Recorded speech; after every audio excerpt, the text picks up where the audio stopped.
हमारा कार्यक्रम का नाम है माहौल क्या है, और उसमें मैं ऐसे ही चलते फिरते लोगों से बात करता हूँ। तो आप हमारा कार्यक्रम एकदम निश्चिंत रहिए, जितनी बात आप करेंगे उतना हम दिखा देंगे। नहीं, आप कट भी करोगे तो कोई दिक्कत नहीं है। हम करेंगे नहीं। आप बताइए, आप मुद्दा किस पर बोलना चाहती है कि कह रही है दिखाओगे नहीं? नहीं नहीं, ऐसा कुछ नहीं। आप बताइए। नहीं, वो तो मैंने बताया ना कि पहले ऐसे हुआ है कि होली वाले फेस्टिवल पे ऐसे लिया था इंटरव्यू, लेकिन वो आया नहीं। बहरहाल आप हमको बताइए, आजकल का मुद्दा, किस मुद्दे पर आप सबसे ज्यादा चिंतित है और कौन सा मुद्दा आपके लिए सबसे ज्यादा इम्पोर्टेंट? मुद्दे तो बहुत सारे हैं, एकदम से आपने पूछ लिया तो सोचना पड़ेगा। सबसे पहले तो हिंदुओं की सुरक्षा। हाँ? हिंदुओं की सुरक्षा आजकल हिंदू सुरक्षित नहीं है क्या? लग तो नहीं रहा है।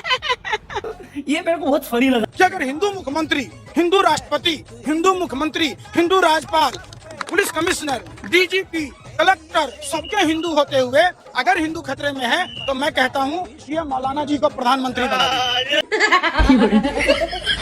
अरे हिंदुत्व की और हिंदुओं की बात करने वाली ही सरकार 12 साल से दिल्ली में है, 10 साल से यूपी में है, तभी आपको लग रहा है हिंदुओं? अच्छा, आप मोदी जी की बात कर रहे हैं। आप दिल्ली की बात कर रहे हैं, मैंने सोची शायद रेखा गुप्ता की बात कर रहे हो।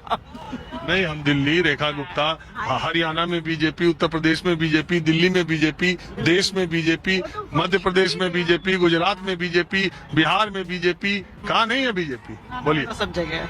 ना, हम तो पूरे मोदी भक्त हैं हम तो। वो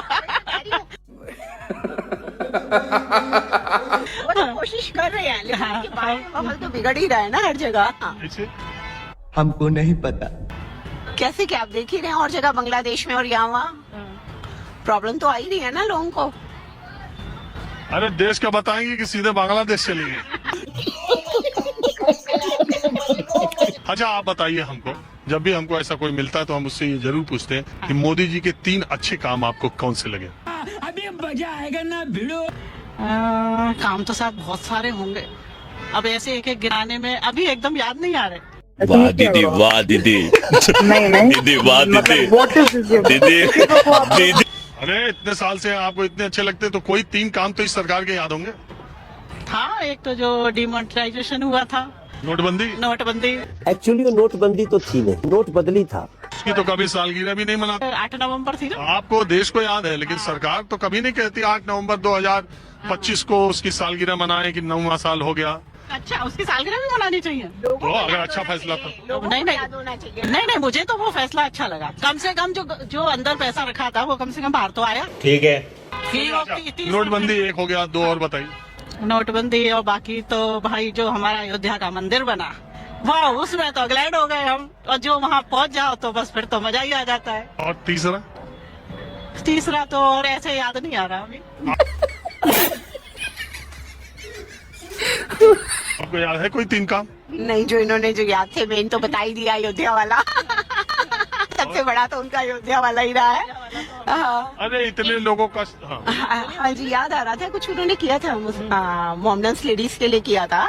एग्जैक्ट 3 तलाक। हाँ, 3 तलाक। 370 भूल गए। हाँ, 370 भूल गए, कश्मीर। बिल्कुल सही कह रहे हैं आप, वही कह रहे हैं ना, एकदम से याद नहीं आता। पूरे मोदी भक्त हैं हम तो। पुरानी अभी हम निकले थे यहाँ घूमने, अभी आपने एकदम पकड़ लिया तो हम निकले यहाँ। अरे कोई बात नहीं, लेकिन हम बताएं, अरे उन्होंने इतना शौचालय बनाया गांव-गांव, और गांव-गांव में लोगों को 80 करोड़ लोगों को इतने साल से राशन दे रहे हैं। अगर आपको याद है, राम मंदिर, 370, 3 तलाक। तो पूरे मोदी भक्त हैं हम तो। हमारे यहाँ ऐसा ही होता है। बोलना चाहते हैं? मैं तो कहूँगा कि नरेंद्र मोदी जी जैसे प्रधानमंत्री, बस तीसरे अर्थव्यवस्था आ गई, भारत बस यही मैं समझता हूँ। मैं तो आपको राजीव रंजन जी हैं। अरे हमारा छोड़ो, इंडो यूएस डील के बारे में बताओ, मालूम चला? यूएस डील तो चल ही रहा है सर, और क्या डील चल रहा है, मालूम है कि नहीं ये बता दो। मालूम तो है सर। पर मेरा ये कहना है कि नहीं, अमेरिका के सामने मोदी जी नहीं झुके, बस ये सबसे बड़ा एकदम है प्लान। अमेरिका अपने आप को, अमेरिका को झुकाए कि नहीं? हाँ झुका। कैसे? अमेरिका, क्योंकि उनके सर टैरिफ जो लगाया सर, टैरिफ पे नहीं झुके मोदी जी। टैरिफ क्या है? टैरिफ का मतलब जानते हो? कहाँ फंस गया भाई मैं। सर टैरिफ जो लगाते हैं सर, क्या टैरिफ? जैसे यहाँ से इंडिया से जो सामान जाता है वहाँ पे टैरिफ महंगा हो जाता है, इसलिए। कैसे? जैसे 50% टैरिफ, पहले 50%। जानते हो कि नहीं टैरिफ का मतलब क्या है? टैरिफ तो सर टैक्स जो लगाते हैं, टैक्स किस चीज पे लगता है? 50% का क्या मतलब? 50% सर यही जो सामान में ज्यादा दाम उसका हो जाएगा। जैसे इंडिया की सामान ज्यादा दाम पे वहाँ पे जैसे 100 रुपए का सामान है तो 50 रुपए उस पर टैक्स लगेगा, तो जी। 150 का हो जाएगा। जी सर जी, ये टैरिफ। और ये तो मैं मोदी जी को मानता हूँ कि ऐसे प्राइम मिनिस्टर एकदम सत्य में जयते एकदम। लेकिन एक सेकंड, मोदी जी के 3 काम बताओ अच्छे कौन कौन? मोदी जी ने, मैं देखा सर, कांग्रेस का भी राज में देखा हूँ, पर मोदी जी की राज में सबसे बेस्ट काम उनका एकदम। 3 काम उनके सबसे अच्छे उनके राज के कौन से हैं? अभी मजा आएगा ना भिड़ो। राज एक 370 हटा दिया, ठीक है। और सर ये और विकसित भारत, ये कौन सी मीटिंग है जहाँ मुझे नहीं बुलाते? विकसित भारत इनको बहुत डेवलप किया है इन्होंने, किस चीज में? सब चीज में सर। अरे यार 3 काम बताओ ना। 3 काम सर, एक 370 हटाया, एक तो हो गया। प्लस में ट्रेन, बुलेट ट्रेन आ रही है सर। बुलेट ट्रेन आदमी सोचता था कि अभी हम बुलेट ट्रेन पे चढ़ेंगे, पर वो भी भारतवासी अब चढ़ेंगे उस पे। और सर सबसे बड़ा बात है, और ये क्या बोलते हैं, तीसरा काम नहीं बताया। तीसरा काम, और यूजीसी जो ला रहे थे सर, इस पे तो रोक लग गया, पर इस पे भी सर जो है ना छात्रों यूजीसी तीसरा अच्छा काम था। ये काम तो इस पे तो रोक लग गया, सुप्रीम कोर्ट ने रोक लगा दिया है। साहब की सरकार यूसीसी बिल लेकर के आएगी और इस देश के कट्टर हिंदू सनातनियों को एक तोहफा देगी, लेकिन साहब यूसीसी की जगह यूजीसी लेकर के आएगा। तुमने गलत सुना, उसमें मेरी गलती है, मैंने बोला था यूजीसी आएंगे। तो काम तो अब देखिए सर, मेरे तरफ से तो भेदभाव नहीं होना चाहिए, जाति की बढ़ती। अरे यार 3 इतना मोदी जी के तारीफ के 3 काम बोले तो 3 काम लाइन से बताए नहीं, 370 के बाद इधर उधर घुमा दिया। IIT, AIIMS, ISRO, national highway, medical university, रोडे, बैंक, राष्ट्रीयकरण, सूचना का अधिकार, शिक्षा का अधिकार, पोलियो मुक्त भारत, ये कांग्रेस की देन है। अंधभक्तों सुधर जाओ। सर काम तो सर उनका अनेकों है, काम अच्छे नहीं, हाँ सब काम। कल राहुल जी ने संसद में जो वो खोला, चीन का गलवान का जो जो मैगजीन पे छाप के बोला, ये तो गलत एकदम है। अरे क्योंकि अब वो मैगजीन अभी प्रकाशित नहीं हुई है, तो आप उस पे बोलना नहीं चाहिए। मैं ये टीवी पे देख रहा था, तो sir Modi ji the best मेरे लिए। मोदी चाहिए, मोदी। आपको विधानसभा में नहीं मालूम कि कौन सी? नहीं, ये पता है वोट करने जाना है, बीजेपी को लगाना है। बीजेपी पार्टी का मैं दीवाना आदमी हूँ, दीवाना। लेकिन विधायक कौन है विधानसभा को नहीं पता। विधायक कौन है मैं बता सकता हूँ, लेकिन इस टाइम में ध्यान में नहीं। मैं सुबह आया, मेरे पास वो झंडे दे गए हैं, क्लिप दे गए हैं, सब कुछ दे गए हैं। आपका फंडा क्लियर है, कुछ भी है, जाना कमल के फूल। कांग्रेस कहती है पंजे का बटन दबाओ हमको जिताओ, समाजवादी पार्टी कहती है साइकिल का बटन दबाओ हमको जिताओ, शिवसेना हमारे यहाँ कहती है धनुष बाण का बटन दबाओ हमको जिताओ, राष्ट्रवादी कहती है घड़ी का बटन दबाओ हमको जिताओ। बीजेपी ऐसा कहती ही नहीं है, वो कहती तुम कोई भी बटन दबाओ।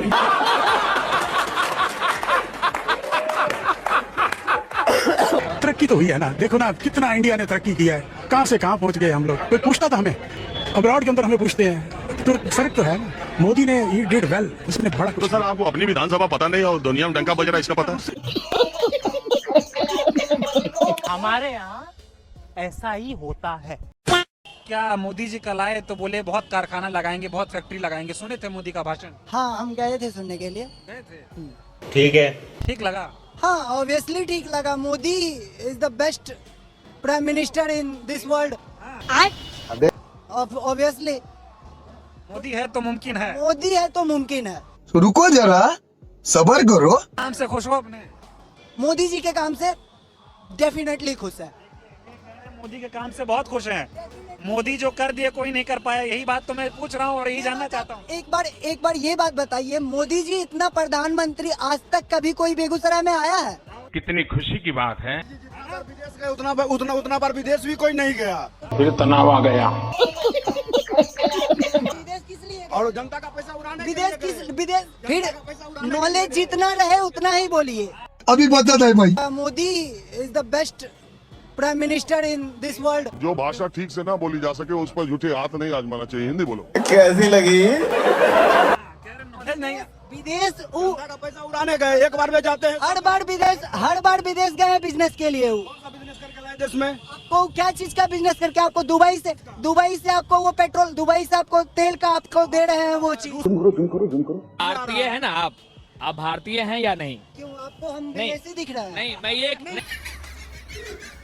भारतीय है ना, हम भारतीय हैं, आप भी भारतीय हैं, पढ़े लिखे हैं, हेलमेट वेलमेट लगाए हैं, बाल वाल कलर की, अच्छी बात है। आपको आपसे मिलकर हमको खुशी हुआ उधर से। आपने कह रहा था कि मोदी जी बेगूसराय में आए, मोदी जी आए रहे, अच्छी बात है। मोदी जी भारत के नागरिक वो भी है, मैं भी हूँ, बेगूसराय में आए, लेकिन बेगूसराय में किस लिए आए? हमारी 100 माता बहनें समस्तीपुर में थी, 100 माता बहनें बेगूसराय में थी, उसकी मंगलसूत्र छीनने के लिए है, उसके गले की चक्की छीनने के लिए है, सुनिए, उसके गले की चक्की छीनने के लिए। और वही यार सुनो यार, वही मोदी जी हैं जो घर घर सिंदूर भिजवाने का काम किए थे। हम आपसे पूछना चाहते हैं, आपके पत्नी पे अधिकार मोदी जी का है या आपका है? आप सिंदूर लगाएंगे या मोदी जी सिंदूर लगाएंगे? हमको नहीं पता। बेगूसराय मोदी जी आए, अच्छी बात है, हमारे देश के प्रधानमंत्री और हमारे भी प्रधानमंत्री, उनका स्वागत है बेगूसराय की धरा पे। लेकिन बेगूसराय की धरा पूरे विश्व में प्रदूषण में पहला स्थान पे है। ये किन्हीं को नहीं पता होगा, इसलिए नहीं पता होगा, एक नहीं, मेरी बात तो सुनो, पहले स्थान पे है। और मोदी जी के चैम्बर में, मोदी जी के केबिन में एयर प्यूरीफायर लगा हुआ है, बहुत बड़ा, करोड़ों रुपए का। जोर जोर से बोल के लोगों को स्कीमें बता दे। देश की जनता और पोल्यूशन ले, दम घुटे, मरे, देश में स्वास्थ्य व्यवस्था कैसे बहाल होगा, देश में स्वास्थ्य कैसे बहाल होगा, इसकी चिंता मोदी जी को नहीं है। ये क्या बात करते हैं यार? मोदी जी यहाँ कैंसर अस्पताल दिए हैं, लेकिन कैंसर से यहाँ कितने लोग बच सके, इसका उपाय करने वाले मोदी जी नहीं है। क्या बात कर रहे हैं बाबा? मोदी जी ने ये कहा कि बिहार का विकास मोदी कर रहे हैं डबल इंजन से। हाँ, डबल इंजन चल रहा है, नीचे नीतीश ऊपर मोदी। पहले जमाने में ना इंजन चलता था एक वो क्या बोलते कोयले से, जो धुआं देती थी। इनका इंजन सिर्फ धुआं देती है, चलता नहीं है, ये धुआं देने वाली है। सिर्फ आए, धुआं दिए, चले गए, आए, धुआं दिए। हमारे यहाँ ऐसा ही होता है। अरे बड़े खतरनाक लोग हैं। कुछ बोलना चाहो? ऐसा है जो 2014 से पहले अब हिंदू कहने में शर्म होती थी। क्या बात कर रहे हैं बाबा? जब से मोदी जी की सरकार आई तब से हिंदू कहने में स्वाभिमान है, और ये सरकार जो हिंदू को स्वाभिमान की जागृति हुई है, हिंदू कहना आदमी सोच रहा है, हिंदू कहने में कोई शर्म नहीं है, शर्म महसूस नहीं होती है। हम सनातनी है, हिंदू कहने में कोई शर्म नहीं है। Very good. रही रोजगार की बात, तो जैसे रोजगार तो पहले भी निकलते थे, पहले भी सरकार निकालती थी, तो पहले सरकार में भ्रष्टाचार बहुत ज्यादा था। अब भ्रष्टाचार कम हुआ है, और जो योग्यता है, योग्यता के आधार पर नौकरी मिल रही है। रुको जरा, सबर करो। हम जानना चाह रहे हैं, आपके हिसाब से ये हिंदू वाला फैक्टर सबसे ज्यादा इम्पोर्टेंट है या रोजगार, शिक्षा, स्वास्थ्य, ये ज्यादा इम्पोर्टेंट है? मेरे हिसाब से दोनों चीजें अपने जगह पे महत्वपूर्ण है। दोनों जगह अलग अलग सबका हिसाब है। रोजगार भी होना चाहिए और हिंदू फैक्टर भी है। हिंदू फैक्टर नहीं कहेंगे इसको, हमें हिंदू जाग रहा है, हिंदू सोया, हिंदू जाग रहा है। 14 पहले सोया था? Good question. उस समय हिंदू कहने में लोग सकचाते थे, क्यों? डर लगता था हिंदू कहने में। क्यों? क्योंकि सरकार ऐसी थी कि हिंदू कहना एक डर लगता था हिंदू कहने में उनको। सरकार कांग्रेस सरकार थी जब। कांग्रेस सरकार में डर लगता था? नहीं, कांग्रेस सरकार में हिंदू कहने में डर लगता था, आज नहीं है। आप कहाँ थे ज्ञानी बाबा? क्योंकि एक कांग्रेस की सरकार कब थी? एक कमेंट था, जवाहरलाल नेहरू ने कहा था कि मुझे हिंदू मत कहो, गधा कह लो। क्या बात कर रहे हैं? ये फंस गया। मैं एक्सीडेंटल हिंदू हूँ। मैं कहाँ पढ़ा था आपने ये? लोकसभा में उनका बयान है ये आपने कहाँ पढ़ा था? मैंने पढ़ा तो है, वैसे टीवी पर देखा था, मैंने टीवी पर भी देखा था। पढ़ा कहाँ था? व्हाट्सएप पे? नहीं, व्हाट्सएप पर तो नहीं पढ़ा मैंने टीवी पे न्यूज में ही देखा। जवाहरलाल नेहरू की किताब का नाम जानते हैं? हमको नहीं पता। नहीं, मैं नहीं जानता हूँ, आप बताइए। मैं नहीं जानता इस बारे में मैं नहीं जानता। जवाहरलाल नेहरू के बारे में आप क्या क्या जानते हैं? ज्यादा कुछ तो मैं जानता नहीं, पर मैंने ये जो भारत के पहले प्रधानमंत्री थे, तो उनके बारे में कुछ तो आप जानते होंगे कि यही जो अभी आपने बताया, वो तो खैर मैं नहीं बोल सकता भारत के प्रधानमंत्री को, लेकिन आप उनके बारे में और क्या क्या जानते हैं, जरा मैं ये जानना चाहता हूँ। हमको कुछ नहीं पता। कि आप वैसे आप पढ़े लिखे कितने हैं? मैंने ग्रेजुएशन कर रखी है। किस सब्जेक्ट में? कला वर्ग से कर रखी है। आर्ट साइड में सब्जेक्ट क्या क्या था? हिस्ट्री था मुझ पर, हिंदी थी और इंग्लिश थी मुझ पर। तो बताइए नेहरू जी के बारे में आप चार लाइन बोलिए। ये कहाँ फंस गया भाई मैं? नेहरू जी देखा जाए तो नेहरू जैसे अच्छे प्रधानमंत्री थे, वैसे आज ही बदल लिया। अच्छे थे प्रधानमंत्री, और मुझे ज्यादा जानकारी नहीं उसके बारे में। यही हो रहा है। अरे भाई, भारत के प्रधानमंत्री के बारे में ग्रेजुएट आदमी है, 4 लाइन अच्छा बुरा जो आप उनके बारे में जानते हैं, जो भी जानते हैं, उन्होंने क्या क्या गलतियां की, उनमें क्या क्या अच्छाइयां थी, इतना तो बता सकते हो। ज्यादा गलतियां तो बता सकते हो, गलतियां तो बता सकते हो। मैं नहीं बताऊंगा, हमारे पत्रकार जी महोदय वो बताएंगे। ये पत्रकार थोड़ा हम आपने नेहरू की बात की नहीं, इसलिए वो मैंने न्यूज पे सुना था वैसे, और वैसे मैंने पढ़ा नहीं है, हालांकि मैंने न्यूज पे ही सुना था, जो चैनल चलाते हैं तब सुना। और क्या क्या नेहरू जी के बारे में सुना और जाना है? और कुछ नहीं जाना। क्या हो गया? हमारे फटके हाथ में आ गए और तुम पूछ रहे हो क्या हुआ? अरे मुसलमानों के बारे में, पार्टीशन के बारे में, पार्टीशन में, हिंदुओं के बारे में, सनातनियों के बारे में। पार्टीशन के बारे में क्या कि हिंदुओं का उन्होंने समर्थन नहीं किया था, हिंदुओं के समर्थित नहीं थे, वो हिंदुओं का समर्थन नहीं करते थे, ये चीज है। वैसे कैसे आपको लगता है? कई घटनाएं हुई, मुझे याद तो नहीं है घटना तो हुई है। ऐसा कैसे लगता है? मैं आपको बता रहा हूँ, IIT खड़गपुर इस देश का सबसे बड़ा इंजीनियरिंग का संस्थान बना, ठीक है, उसका जो लोगो है वो संस्कृत में है। एम्स दिल्ली जो है, एम्स दिल्ली, ये सबसे पहला नेहरू जी ने अस्पताल खोला, इंस्टीट्यूट खोला, डॉक्टरी की पढ़ाई का सबसे बड़ा, उसका भी एम्बलम जो है वो संस्कृत में है। आप कुछ भी बोलो, ये नहीं सुनने वाला। तो जो उस समय के संस्थान वो खोल रहे थे, उस सब का एम्बलम मतलब लोगो होता है, वो सब संस्कृत में उन्होंने लिखा। और उस IIT खड़गपुर का जो एम्बलम है कि उन्होंने कहा कि ये विज्ञान का हमारा सबसे पहला अत्याधुनिक इंस्टीट्यूट खुल रहा है, तो कहीं हमारे बच्चे विज्ञान के चक्कर में अपनी सनातनी संस्कृति को ना भूल जाएं, इसलिए इसको योग से जोड़ दिया जाए। तो उसका नाम, उसका एम्बलम रखा योगः कर्मसु कौशलम। और आप कह रहे हैं कि वो हिंदू के खिलाफ थे।